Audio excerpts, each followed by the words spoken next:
జై శ్రీరామ్. ఈరోజు భారతదేశ దిశను మార్చిన బాబాసాహెబ్ అంబేద్కర్ గారి జన్మదిన సందర్భంగా మరొకసారి నివాళి అర్పిస్తూ భారతదేశాన్ని 75 ఏళ్ల క్రితం రాజ్యాంగం రాసి ఒక దిశను మార్చడానికి ఒక దారి చూపిస్తే ఆ దారిని భవిష్యత్తు కోసం, దేశ యువత కోసం సమాంతరంగా అభివృద్ధి చెందుతున్న దేశంగా భారతదేశాన్ని ప్రపంచవ్యాప్తంగా ముందుకు తీసుకెళ్తున్న నరేంద్ర మోడీ గారి నాయకత్వంలో మనందరం కూడా భారతీయ జనతా పార్టీ కుటుంబ సభ్యులుగా ఈ సమావేశానికి చేసిన ప్రతి ఒక్కరికి కూడా, ఉండపల్లి గ్రామస్తులకు, భారతీయ జనతా పార్టీ మిత్రులకు, అదేవిధంగా వేదిక పైన ఉన్న అధ్యక్షులు వెంకటేష్ పిడుగు గారికి, మన ముఖ్య అతిథి పేరులోనే కాదు గుణంలో కూడా రాముడు, వినయంలో కూడా రాముడు, అదేవిధంగా మీ అందరి ప్రేమాభిమానాలు పొందడంలో కూడా రాముడి వంటి వాడైన ఎంపీ రాములు గారికి, మరియు జిల్లా అధ్యక్షుడు రామచంద్ర రెడ్డి గారికి, రాష్ట్ర కార్యవర్గ సభ్యులు అయ్యగారి ప్రభాకర్ రెడ్డి గారికి, ఆ పైన గట్టి ఎండ కొడుతుంది, ఆ ఎండను కూడా ఆయన మాటలతో పక్కకు జరిపేసిన ప్రభాకర్ రెడ్డి గారికి, మండలి ఇన్ఛార్జ్ బలరాం రెడ్డి గారికి, జిల్లా కార్యవర్గ సభ్యులు నాగేశ్వర రెడ్డి గారికి, స్వప్న గారికి, అబ్దుల్లా గారికి, రాజశేఖర్ శర్మ గారికి, తిరుమల గారికి, ఈశ్వరయ్య గారికి, శ్రీనివాస్ రెడ్డి గారికి, ముఖ్యంగా పాత్రికేయ మిత్రులకి అందరికి కూడా శిరస్సు వంచి పాదాభివందనం చేసుకుంటున్నాను. ఎండైతే గట్టిగా కొడుతుంది, మీ చప్పట్లు ఇంకా గట్టిగా కావాలి నాకు. భారతదేశంలో ఒక గొప్ప లీడర్ని మనకు ఒక రాముడు ఉన్నాడు, ఒక కృష్ణుడు ఉన్నాడు, ఒక మోడీ ఉన్నాడని చెప్పుకునే విధంగా భారతదేశానికి భారతీయ జనతా పార్టీ ఒక గొప్ప లీడర్ని ప్రపంచానికి అందించిన ఈ బాధ్యత తీసుకున్న ప్రతి ఒక్క కార్యకర్తకు కూడా మరొకసారి శిరస్సు వంచి నమస్కారాలు తెలియజేస్తున్నాను. ఈరోజు మాట్లాడాల్సిన అందరూ మాట్లాడేసారు, నేను మాట్లాడడానికి కూడా ఏం లేదు. మనందరికి కరోనా వచ్చిందా?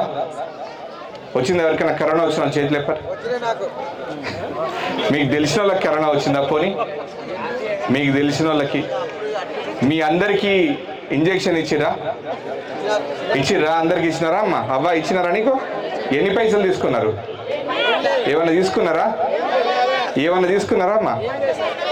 ఒక్క పైసా తీయకుండా మన ప్రాణాలు కాపాడగలిగిన శక్తి కేవలం నరేంద్ర మోడీ గారికి మాత్రమే ఉంది. అటువంటి నీతి, నిబద్ధత, నిజాయితీ, ప్రాణాలను కాపాడగలిగే శక్తి ఉన్న వాళ్ళను దేవుడు అంటాం. ఇప్పుడు నరేంద్ర మోడీ గారు ప్రజలందరికీ, భారతీయ ప్రజలందరికీ ఒక దేవుడిలా కొలుస్తున్న మోడీ గారిని ప్రపంచ దేశాలన్నీ కూడా మా దేశానికి రండి, మా దేశానికి వ్యాక్సిన్ ఇవ్వండి, మమ్మల్ని బతికించండి అని వేడుకొని ఆయనను తీసుకెళ్ళి వాళ్ళ దేశాల్లో కూడా ఫ్రీ ఇచ్చిన మనం ప్రపంచ దేశాలన్నీ కూడా బతుకుతున్నాయి అంటే దానికి కారణం మనం ఎన్నుకున్న ప్రధాని మోడీ గారు మాత్రమే. అటువంటి వ్యక్తికి కృతజ్ఞత తెలుపుకునే అవకాశం ఈరోజు వచ్చింది. అది కూడా ఈ ఎలక్షన్ ద్వారా మనం ఆయనకు ఓటేయడం ద్వారా, ఈ ఓటేసి మీరు మాకు చేసిన మంచి పనికి మేము కృతజ్ఞతలమై ఉంటాం, మీ మంచి పని ఇంకా ముందుకు కొనసాగించాలి అనే ఉద్దేశం మీ అందరూ కూడా కమలం గుర్తుపై ఓటేస్తే ఈ ఓటు ఎక్కడ పోదు, అది మోడీ గారికే పోతుంది. ఆ 400 సీట్లలో మోడీ గారు ప్రధానమంత్రిగా అయి దేశాన్ని 5వ స్థానం నుంచి మొదటి స్థానంలోకి తీసుకెళ్ళడానికి మీ అందరికి కృషి చేయాలని కోరుకుంటూ, ఈరోజు చాలా ఓపికగా ఉన్నారు మీరు. ఉండవల్లి నేనేమో అనుకున్నా కానీ ఇంత బాగుంటుంది అనుకోలే. పిడుగులు పడ్డా కూడా ఓపికగానే ఉన్నారు. అయితే అసలు భారతీయ జనతా పార్టీ ఇక్కడ ఎంపీ సీట్ గెలవలేదు, ఎట్లా గెలుస్తుందని ఒకరన్నారు. కానీ అలంపూర్లో ఎవరు లేనప్పుడే 3 సార్లు గెలిచింది, ఎందుకు గెలవదని ఇంకొంతమంది అన్నారు. అటువంటి చరిత్ర గల అలంపూర్కి ఇప్పుడు వచ్చి ప్రచారం చేయడం కూడా అవసరం లేదు సార్. వాళ్ళకి ఆల్రెడీ గుర్తు తెలుసు, అన్ని తెలుసు. అందరూ వద్దంటే ఓటేస్తారు. ఎందుకంటే మోడీ గారు ఉన్నారు అక్కడ, మోడీ గారిని చూసేస్తారు. రాములు గారు ఉన్నారు, రాములు గారిని చూసేస్తారు. ఎవ్వరు వచ్చి నిలబడ్డా ఈ గాలికి కొట్టుకుపోవాల్సిందే తప్ప ఇంకెవ్వరు వచ్చినా రానివ్వరు, ఓటు పక్కకి పోనీయరు అని వాళ్ళు మనస్ఫూర్తిగా దీవిస్తే చూద్దామనే వచ్చిన నేను ఈరోజు నిజంగా వాస్తవానికి. కానీ వాళ్ళు చెప్పిన దానికంటే ఎక్కువనే ఉన్నారు మీరు, కానీ తక్కువ లేరు. మీరందరూ ఈ కూర్చున్నది, ఇంతసేపు ఎండలో కూర్చున్నది, ఇది ఒక ఆశీర్వాదంగా భావిస్తూ మీ అందరి దీవెనలు పొంది రేపొద్దున నాన్నగారు ఏదైతే మొదలుపెట్టిన అభివృద్ధి కార్యక్రమాలు పార్లమెంట్లో ఉన్నాయో దాన్ని కొనసాగించడానికి మరొకసారి మీ అందరి ఆశీర్వాదం పొంది రేపొద్దున మన ప్రాంతాన్ని అభివృద్ధి చెందించి అలంపూర్ని ఈ 7 నియోజకవర్గాల్లో మొట్టమొదటి నియోజకవర్గంగా ముందుంచి మిమ్మల్ని తీసుకెళ్తానని మీ అందరికీ మాటిస్తున్నారు. దానికి మీ అందరి ఆశీస్సులు దీవెనలతో పాటు ఈ 28 రోజుల సమయం కూడా నాకు కావాలి. ఈ 28 రోజుల్లో మీరు చేసే పనిని బట్టి, ఎందుకంటే యువకులు ఎక్కువ ఉన్నారు అక్కడ, ఇక్కడ కూడా మండల అధ్యక్షుడు కూడా యువకుడే, చాలామంది యువకులు ఉన్నారు. భారతదేశంలో ఏ పార్టీ కూడా యువకుడు టికెట్ ఇవ్వడానికి ఇష్టపడదు. నువ్వు ఇంకా చిన్నపిల్లడిగా ఉండు అన్నారు. నాకు జెడ్పీ చైర్మన్ వస్తుంటే ఇంకా నీకు సమయం ఉంది, ఉండు, ఇంకా చిన్నపిల్లగానే అన్నారు. కానీ ఒక రాష్ట్ర అధ్యక్షుడు పట్టించుకోకపోతే దేశ ప్రధాని పిలిచి యువకులకు నేను అవకాశం ఇస్తానని నాకు ఈరోజు అవకాశం ఇచ్చింది.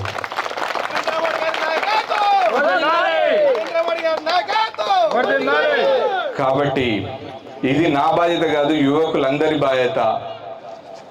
ఒక యువకుడిని అవకాశం ఇస్తే మేము గెలిపించుకుంటాం. ఒక యువకుడికి అవకాశం రావడమే అరుదు. అట్లాంటి సందర్భంలో ఇది కూడా రిజర్వ్డ్ సీట్. మేమేం డబ్బులు ఉన్నోళ్ళం కాదు.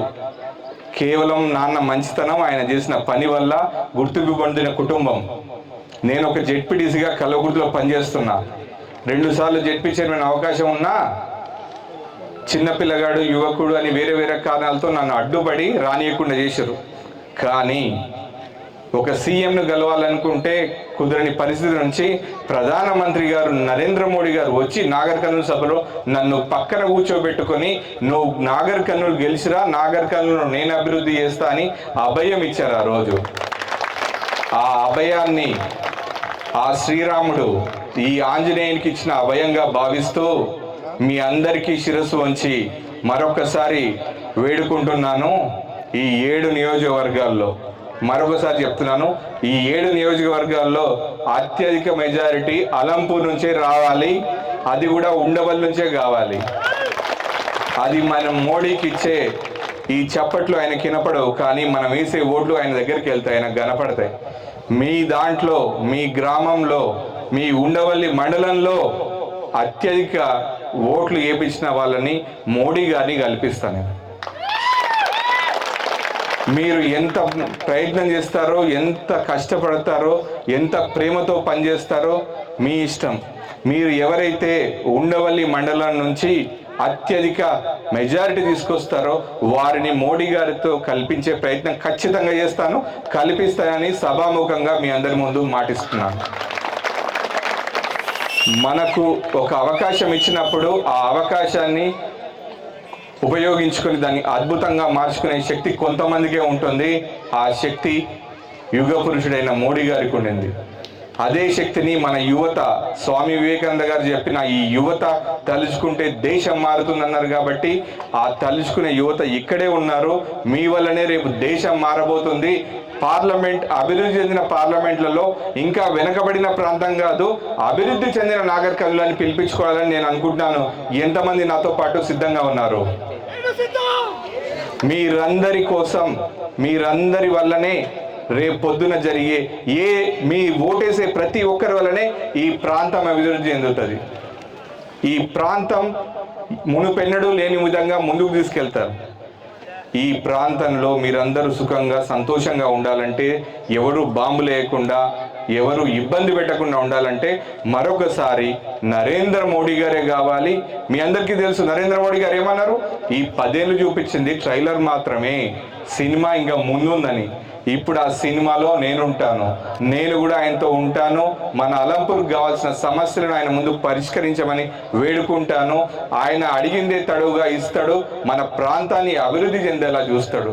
దానన్నిటికీ ఒక దశలో తీసుకెళ్లాలంటే మీ అందరి సహకారం, ముఖ్యంగా యువత సహకారం కావాలి. ఎందుకంటే మీరే రేపు కాబోయే సర్పంచ్లు, ఎంపీటీసీలు, జెడ్పీటీసీలు, జెడ్పీ చైర్మన్లు, ఎమ్మెల్యేలు మీరే ఇక్కడ కూర్చున్న వాళ్ళే అవుతారు. కాబట్టి మీరు బరువు బాధ్యతలు తీసుకొని భారతదేశంలో ఒక హిందూ ధర్మాన్ని, సనాతన ధర్మాన్ని కాపాడాలంటే, ఒక గొప్ప సందేశం సమాజానికి ఇవ్వాలంటే ఈ ఎన్నికలే ఒక మార్కు కావాలి. ఈ ఎన్నికల్లో ఓట్లు చూసి అరే దేశమంతా మోడీ వైపు ఉంది అని అనిపించుకునేలా ఉండాలి. దానికి మీరందరూ సహకరిస్తారని కోరుకుంటూ, ఇంత ఓపికగా, బహుశా దీన్ని భూమాతకున్నంత ఓపిక అనొచ్చేమో మీ ఉండవల్లి వాళ్ళకు, లేకపోతే ఎండగొట్టి బయటికి వెళ్తలేరో తెలుస్తలేదు, కానీ ఖచ్చితంగా బ్రహ్మాండంగా ఉంది. చాలా సంతోషాన్ని ఇచ్చిన మీటింగ్ ఇది. భవిష్యత్తులో మీ ప్రాంతానికి అందరికీ ఒక ముద్ద పెడితే మీకు 4 ముద్దలు పెట్టాలనిపించేలా ఉంది మీటింగ్. కాబట్టి ఖచ్చితంగా మీ అందరికీ ఎప్పుడు తోడుంటానని మనస్ఫూర్తిగా, మీరు ఓటేసి గెలిపించాలని మనస్ఫూర్తిగా కోరుకుంటూ సెలవు తీసుకుంటున్నాను. జై శ్రీరామ్, జై శ్రీరామ్. ధన్యవాదాలు.